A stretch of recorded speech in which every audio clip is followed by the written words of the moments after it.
আসসালামু আলাইকুম। আশা করি সকলেই ভালো আছেন। সুপ্রিয় চাকরি প্রত্যাশী ভাই ও বোনেরা, কর্মসংস্থান ব্যাংকে বর্তমানে একটি নিয়োগ সার্কুলার চলমান রয়েছে, যেখানে অনেকগুলো পদের রয়েছে। প্রায় কিন্তু ২০০ প্লাস পদের রয়েছে। একদম এইচএসসি পাস থেকে শুরু করে অনার্স পাস, ডিগ্রি পাস করে আপনারা আবেদন করতে পারবেন।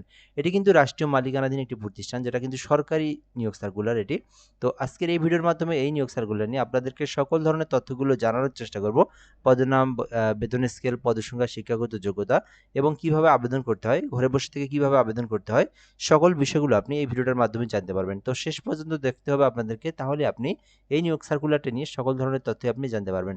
সার্কুলারটা শুরু করার আগে আপনাদেরকে সংক্ষিপ্ত করে একটা বিষয় বলে রাখি। ইউটিউব থেকে যারা ভিডিওটা দেখতেছেন, আপনি আমাদের এই চ্যানেলে নতুন হয়ে থাকলে অবশ্যই চ্যানেলটি সাবস্ক্রাইব করে রাখবেন। ফেসবুক জব প্লাস বিডি থেকে যারা ভিডিওটা দেখতেছেন, অবশ্যই পেজটি ফলো দিয়ে রাখবেন। তাহলে হবে কি, পরবর্তীতে যে সকল নিয়োগ সার্কুলার প্রকাশ করা হবে সেগুলো আমরা আপলোড দেবো, আপনি কিন্তু সহজেই সবার আগে জেনে নিতে পারবেন।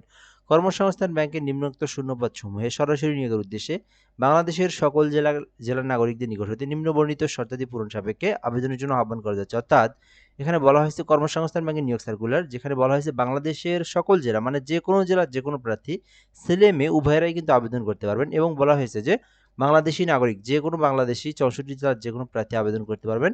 এবং এটি কিন্তু অনলাইনের মাধ্যমে, এই যে একটা লিঙ্ক দেখতে পারতেছেন, এই যে এই লিঙ্কের মধ্যে প্রবেশ করে আপনাদেরকে এই আবেদনটা করতে হবে। এই বিষয়গুলো এখানে বলে দেওয়া রয়েছে। তো প্রথমত বলা হয়েছে যে পদের নাম সহকারী অফিসার সাধারণ, এটি কিন্তু একটি পদের নাম, যেখানে 13 গ্রেডে নিয়োগ দেওয়া হয়েছে। পদসংখ্যা বলা হয়েছে যে 125টি পদ রয়েছে এখানে। আর এই ক্ষেত্রে শিক্ষাগত যোগ্যতা চাওয়া হয়েছে কোনো স্বীকৃতি বিশ্ববিদ্যালয় হইতে অরণ্য দ্বিতীয় শ্রেণী বা সমমানের সিজিপিএ সহ স্নাতক অথবা ডিগ্রি। অর্থাৎ আপনি যদি শুধুমাত্র অনার্স পাস করে থাকেন অথবা শুধুমাত্র ডিগ্রি পাস করে থাকেন, তাহলে আপনি আবেদন করতে পারবেন। আলাদা অভিজ্ঞতা কোনো কিছুরই প্রয়োজন নাই, শুধু অনার্স পাস অথবা শুধুমাত্র ডিগ্রি পাস, তাহলে আবেদন করা যাবে। 2 নম্বর পদের নাম সহকারী অফিসার ক্যাশ, এখানে কিন্তু 13 গ্রেডে নিয়োগ দেওয়া হয়েছে। এখানেও মোট 63টি পদ রয়েছে। তো এই ক্ষেত্রেও কিন্তু শিক্ষাগত যোগ্যতা একই ধরনের, সেম শিক্ষাগত যোগ্যতা।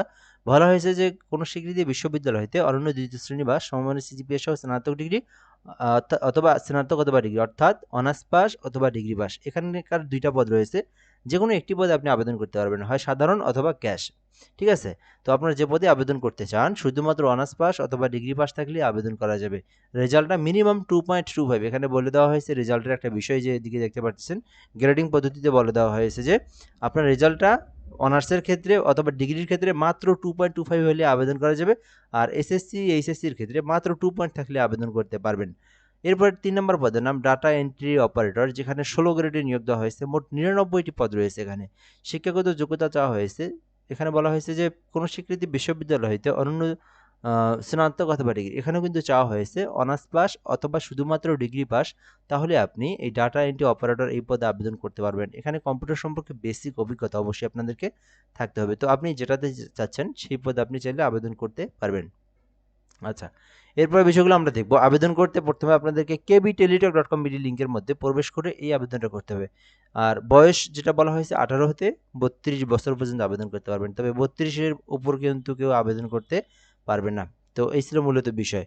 এরপরের বিষয় হচ্ছে, এখান থেকে যখন আপনি এই লিঙ্কটা দেখতে পারতেছেন, এই যে আমি একটু যদি জুম করে দেখাই, এই লিঙ্কের মধ্যে আপনারা যখন যেকোনো ব্রাউজারে গিয়ে সার্চ করলে আপনার সামনে একটা ফর্ম চলে আসবে। ওই ফর্মের মধ্যে প্রথমত পার্সোনাল তথ্য, আপনার ঠিকানার তথ্য, এডুকেশনাল কোয়ালিফিকেশন, দেন একটা ছবি, স্বাক্ষর, এগুলো দিয়ে আপনার আবেদনটা সম্পূর্ণ করতে হবে। এবং আবেদনটার প্রসেস হচ্ছে, এখান থেকে আবেদনটা করার প্রসেস হচ্ছে পেমেন্ট প্রসেস। এটা কত টাকা দিতে হবে? এখানে দিতে হবে 112 টাকা। আর আপনাদেরকে আরেকটা বিষয় বলে রাখি, আপনারা কিন্তু আমাদের মাধ্যমে আবেদন করে নিতে পারবেন। আমাদের একটা হোয়াটসঅ্যাপ নাম্বার দেওয়া রয়েছে। এটা হচ্ছে অনলাইন অ্যাপ্লিকেশন সার্ভিস পোর্টাল, যার মাধ্যমে আপনি ঘরে বসে থেকে বাংলাদেশের যে কোনো সরকারি চাকরির আবেদন একদম নির্ভুলভাবে করে নিতে পারবেন। তো এই নাম্বারে হোয়াটসঅ্যাপে এসএমএস দিলে আবেদন করতে যে তথ্যগুলোর প্রয়োজন হয়, এগুলো আপনাদের কাছ থেকে নিয়ে আমরা আবেদন করে দিয়ে আপনাকে সঙ্গে সঙ্গে অ্যাপ্লিকেশন কপির পিডিএফ কপি যেটা, সেটা কিন্তু আপনাকে দিয়ে দেওয়া হবে। চাইলে আপনি এই নাম্বারে যোগাযোগ করে আবেদন করে নিতে পারবেন বাংলাদেশের যে কোনো সরকারি চাকরির আবেদন।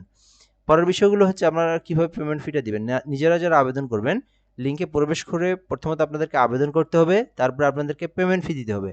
আর আরেকটা গুরুত্বপূর্ণ বিষয় হচ্ছে আবেদনের সময়, যেটা সময়টা হচ্ছে 23/6/2026, অর্থাৎ বর্তমানে আবেদনটা চলমান রয়েছে এই জুন মাসে 23শে জুন পর্যন্ত আপনারা করতে পারবেন, বিকেল 5 ঘটিকা পর্যন্ত।